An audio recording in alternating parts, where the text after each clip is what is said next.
آزمائشوں سے ہم اوپر آ سکیں. وہی نورانیت اس کی ہمارے لیے ظلمت کا باعث بنتی ہے. یعنی انسان کے لیے، میں اپنی بات نہیں کر رہا، آپ کی بات نہیں کر رہا، انسان کے لیے وہی نورانی عمل ظلمت کا باعث بنتا ہے. اب ذرا حضرت موسیٰ اور حضرت خضر کا واقعہ دیکھیں قرآن کریم میں. حضرت موسیٰ کون ہے؟ اللہ کے اولو العزم نبی. کون؟ اولو العزم نبی. حضرت خضر بھی نبی ہے؟ نہیں، حضرت خضر نبی نہیں ہے. یہ جو حضرت موسیٰ ہیں یہ اولو العزم نبی ہیں، صاحب شریعت نبی ہیں، صاحب کتاب نبی ہیں. جو صاحب شریعت اور صاحب کتاب نبی ہوتا ہے باقی تمام نبیوں سے افضل ہوتا ہے.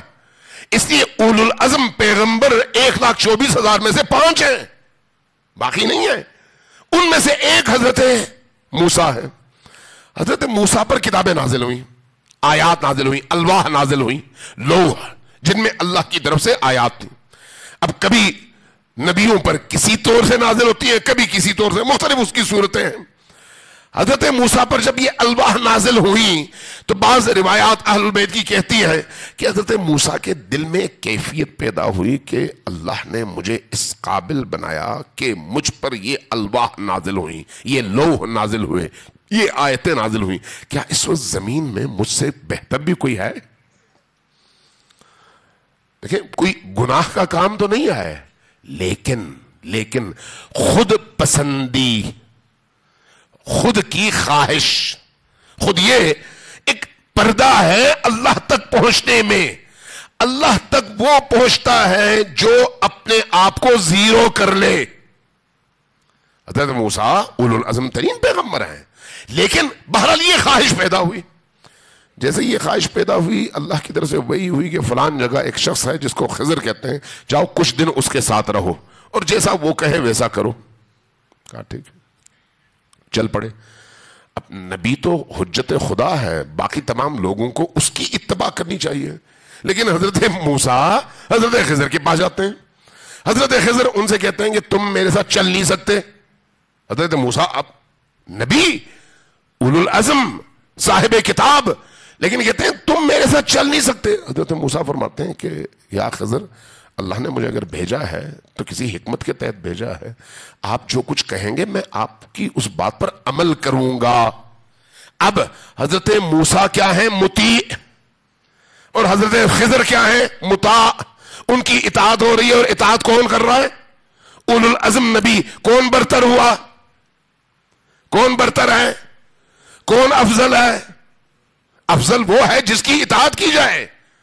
حضرت خضر ان کو ساتھ لے کے چلتے ہیں. میں مختصر کرتا ہوں قرآن کی ان آیات پر، آپ غور کریں. جب ساتھ لے کے چلتے ہیں ایک جگہ دیکھتے ہیں لوگوں سے کھانا مانگتے ہیں، لوگ کھانا نہیں دیتے ہیں. جب کھانا نہیں دیتے گلی سے گزر رہے ہوتے ہیں، دیکھتے ہیں ایک گھر کی دیوار گری ہوئی ہے. حضرت خضر اپنے یہ آستینیں چڑھاتے ہیں اور اس گری ہوئی دیوار کی مرمت شروع کر دیتے ہیں.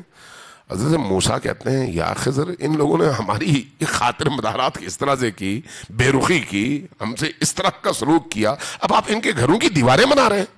کہا ہاں آؤ کرو. پھر جب اعتراض کرتے ہیں تو کہتے ہیں جاؤ پھر اپنا رستہ لو، واپس جاؤ. تمہارا رستہ اور ہے اور میرا رستہ اور ہے. احساس ہوتا ہے کہ نہیں غلطی میری ہے. فوراً پلٹتے ہیں، کہتے ہیں یا خضر مجھے معاف کر دیں، میں اب دوبارہ آپ سے اختلاف نہیں کروں گا، میں آپ کا ساتھ دوں گا. چلتے ہیں. اب یہاں پر وہ ولی ہیں، یہ ذہن میں رکھیں. حضرت خضر ولی ہیں. بعض اوقات انبیاء بھی ولی کا ساتھ دینے کی وہ طاقت نہیں رکھ پاتے اپنی نبوت کے باوجود.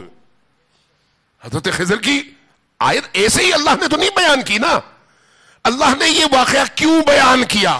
یہ بتانے کے لیے کہ خضر اگر ولی ہے تو اس ولی کے ساتھ چلنے کے لیے موسیٰ جیسا پیغمبر بھی جب تک مطیع محض نہ ہو چل نہیں سکتا. یہ بتانے کے لیے حضرت موسیٰ کہتے ہیں یا خضر آپ ٹھیک ہے، جو آپ کا حکم، میں آپ کے ساتھ ہوں.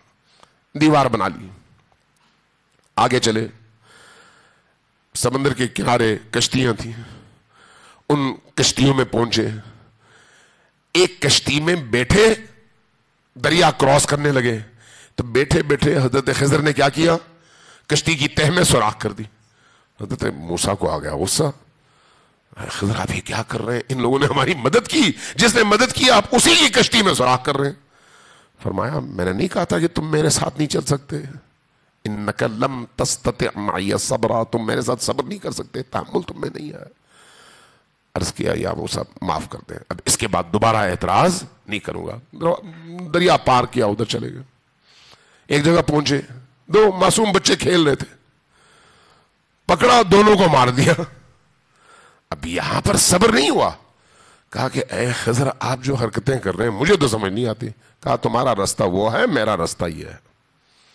تو کہا اب جب آپ نے مجھے اپنے رستے سے الگ کر ہی دیا تو مجھے سمجھائیں کہ ان کی وجوہات کیا تھیں. قرآن نے وہ ساری وجوہات بیان کی ہیں کہ کشتی اس لیے اس پہ سوراخ کیا کہ بادشاہ کو کشتیاں چاہیے تھیں، وہ ساری کشتیاں آج اٹھانے والا تھا، تو اس کشتی میں سوراخ کی وجہ سے یہ کشتی بچ جائے گی، باقی کشتیاں لے جائیں گے اور اس کی دنیا بن جائے گی. یہ کشتی مرمت کر لے گا، لوگوں کا رش ہوگا، اس کو کاروبار ملے گا، چونکہ اس نے اولیاء خدا کی مدد کیا ہے. بظاہر سوراخ ہے، بظاہر، لیکن باقیوں کا نقصان ہو رہا ہے، یہ اس نقصان سے بچ جائے گا، اس کی کشتی بچ جائے گی. دیوار اس لیے کہ اس کے نیچے ایک خزانہ ہے اور اس خزانے کا مالک باپ مر چکا ہے، بچے چھوٹے ہیں، جب وہ بڑے ہوں گے اگر یہ دیوار گری رہے تو کوئی اور آئے گا اٹھا لے گا. بچوں کے بڑے ہونے کا انتظار کرنا چاہیے تاکہ ان کو وہ خزانہ ملے. اس وقت اس دیوار کی مرمت ہونی چاہیے تاکہ کسی اور کے ہاتھ خزانہ نہ پڑے. تو یہ جو بچوں کو مارا، ان کا والد بڑا صالح آدمی تھا. یہ لوگ جو ہے ایسی معاشرت میں پلنے والے تھے جس کے نتیجے میں اپنے اس صالح باپ کے لیے عقاب کا باعث بنتے. اس لیے میں نے، چونکہ میں اللہ کے ارادوں کا مظہر ہوں، ولی اللہ کے ارادے کا مظہر ہوتا ہے، یعنی وہی کرتا ہے جو اللہ چاہتا ہے. میں نے اس لیے ان کو مارا ہے، اس لیے اللہ یہ چاہتا ہے. وہاں پر اس لیے کشتی میں سوراخ کی ہے، اس لیے اللہ چاہتا ہے. وہاں پر اس لیے دیوار کی مرمت کی ہے، اس لیے کہ اللہ چاہتا ہے. یہ جو اللہ چاہتا ہے، میری چاہت اور اللہ کی چاہت دو چاہتے ہیں کہ ایک چاہت اس چاہت کی اتباع کر رہی ہو. نہیں، ایسا نہیں ہے، دونوں میں جدائی نہیں ہے. یعنی اللہ کا چاہنا ہی میرا عمل ہے، اللہ کا ارادہ ہی میرا ارادہ ہے. میں جب ارادہ کروں گا یعنی اللہ نے ارادہ کیا.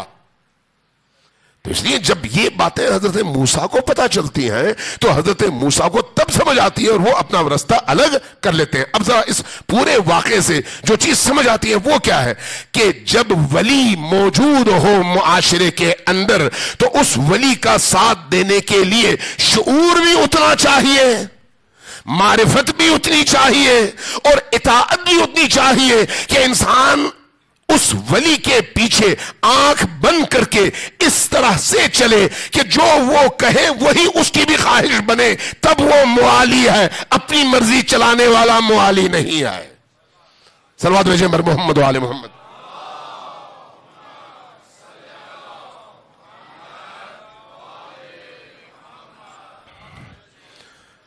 تو امام حسین علیہ السلام کے ساتھ جو لوگ چلے وہ کون لوگ تھے؟ وہ ہیں جو اس مقام تک پہنچ چکے تھے، اس مقام تک. اس لیے آپ دیکھتے ہیں کہ کربلا والوں کے رویے میں کہیں پر ذرہ برابر امام حسین کے کسی فعل پر، کسی کام پر، کسی گفتگو پر، کسی ارادے پر، کسی قدم پر، کسی بیہیویئر پر ذرہ برابر آپ کو اختلاف ان کے ساتھیوں کا پوری تاریخ میں کہیں نہیں ملے گا، کہیں نہیں ملے گا. کیوں؟ مطیع محض. لیکن مطیع محض کس کے؟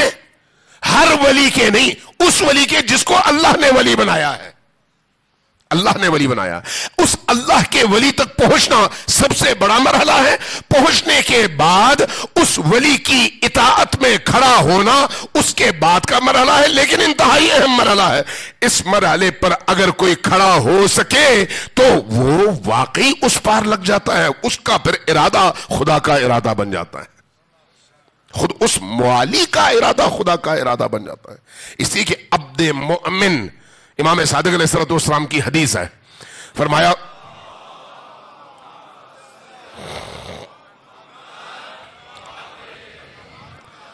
جب ایک عبد مؤمن انسان جو سراپا ایمان ہو، جب وہ کسی کام کے ارادے سے بسم اللہ الرحمن الرحیم پڑھتا ہے تو اگر وہ مؤمن کامل ہے تو اس کا یہ بسم اللہ پڑھنا ایسے ہی ہے جیسے اللہ کی طرف سے کن کہنا. قرآن میں ہے نا کہ اللہ تبارک و تعالیٰ کسی چیز کا ارادہ کرتا ہے تو کن کہتا ہے اور وہ کام ہو جاتا ہے. یہ ہمیں سمجھانے کے لیے ہے، یعنی اللہ کو ضرورت ہے کن کہنے کی نہیں، اللہ کو کن کہنے کی اجازت نہیں ہے، ضرورت نہیں ہے. یعنی کن یعنی ہو جا کہنے کی ضرورت اللہ کو نہیں ہے. ہمیں سمجھانے کے لیے کہا جا رہا ہے کہ جب اللہ کوئی کام کرنا چاہتا ہے، ارادہ کرنا چاہتا ہے، وہ کہتا ہے ہو جا تو ہو جاتا ہے، یعنی وہ ارادہ کرتا ہے، اس کے ارادے کے نتیجے میں وہ کام واقع ہو جاتا ہے. تو ایک مومن بھی جب ایمان کے اس مرحلے تک پہنچتا ہے کہ یا خود ولی ہو یا خود ولی کے رستے کا راہی ہو، تو نتیجتاً اس کا بسم اللہ پڑھنا ایسے ہی ہے جیسے اللہ کی طرف سے کن کہنا. صلوات بھیجیں بر محمد و آل محمد.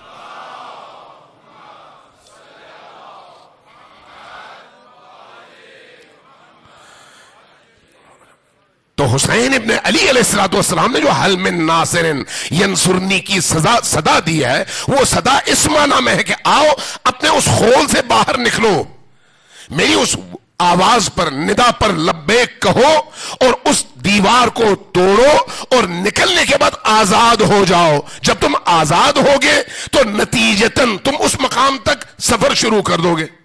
اللہ تبارک و تعالیٰ نے قرآن میں ارشاد فرمایا من یقرض اللہ قرضا حسنا، تم میں سے کوئی ہے جو قرض حسنہ دے. کس کو؟ اللہ کو. اب ہمیں یہ بات سمجھ آتی ہے نا کہ اللہ کو کسی قرض حسنہ کی ضرورت نہیں ہے، تو کیوں کہتا ہے مجھے قرض حسنہ دو؟ اللہ تو خود اس پورے عالم کا مالک ہے، اس کی اجازت کے بغیر تو ہماری سانسیں نہیں آتی، پھر وہ کیوں کہتا ہے کہ کوئی ہے جو مجھے قرض دے؟ تاکہ ہمیں ایک بچے کی طرح سے ٹریٹ کر کے ہمارے ذہنوں میں یہ بات ڈال کر کہ ہم اس کے بندے ہیں اور اس پر ہمیں ایمان ہونا چاہیے. ہماری تربیت کرنا چاہتا ہے، ہماری تربیت کرنا چاہتا ہے. تربیت کیسے؟ ایک باپ جب اپنے بچے کو 1000 کا نوٹ دیتا ہے کہ جاؤ خرچہ کرو، تمہارے جیب خرچ کے لیے یہ پیسہ، جب وہ بچہ کچھ لے کر آتا ہے تو باپ اس سے کہتا ہے کہ مجھے بھی کچھ دو.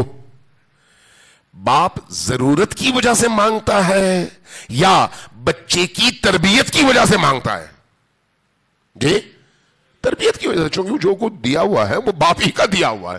باپ اس سے 10 گنا زیادہ دے سکتا ہے، لیکن جب بچے سے کہتا ہے کہ مجھے دو تو بچے کے اندر ایک اعتماد پیدا کرتا ہے کہ تم اس کے مالک ہو اور وہ میری وجہ سے ہو، لیکن جب مجھے دو گے تو میرا دل جیتو گے، یعنی مجھے خوش کرو گے. یہ رابطہ مضبوط تر ہوگا. جیسے جیسے رابطہ مضبوط تر ہوگا، جو کچھ میرا ہوگا وہ تمہارا ہوگا.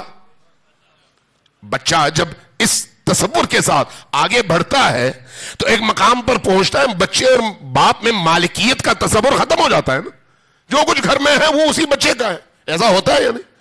یہی کیفیت قرآن کریم کی اسلوب تربیت کیا ہے، اللہ کی اسلوب تربیت کیا ہے. اللہ کیا کرتا ہے؟ اسی طرح سے انسانوں کی تربیت کرتا ہے. ائمہ اسی طرح سے انسانوں کی تربیت کرتے ہیں. اس لیے ائمہ ہم سے کہتے ہیں دینے والے بنو، دینے والے بنو. دینے والے بنو گے تو جو تم دو گے اس سے کئی گنا ہم سے لو گے. لیکن اس کے لیے کیا ضروری ہے؟ شناخت. کیا ضروری ہے؟ ایمان. کیا ضروری ہے؟ معرفت. کہ تمہیں یہ معلوم ہوگی جو ہم کہتے ہیں وہ سچ کہتے ہیں.